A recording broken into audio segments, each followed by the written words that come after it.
Deep in the jungles of Papua lived a mysterious people known as the Yali. They worshipped spirits, practiced cannibalism, and were constantly at war with neighboring tribes. Few knew the Yali existed.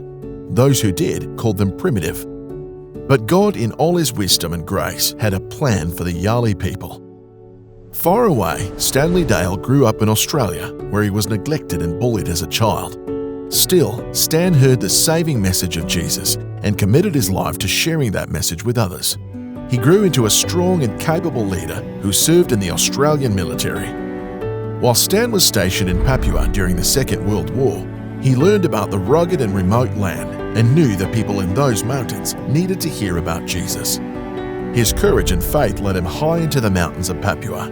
There, Stan made contact with many tribes, including the Yali.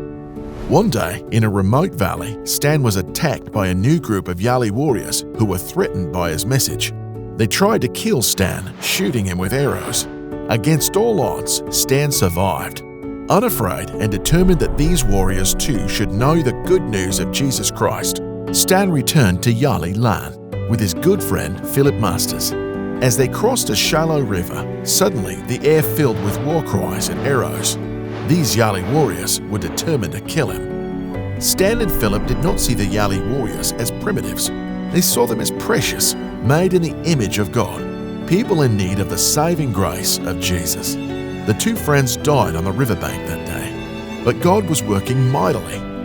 News of their faith and bravery spread further than ever. Many of the same Yali warriors who put them to death put away their cannibalism and put their faith in Jesus.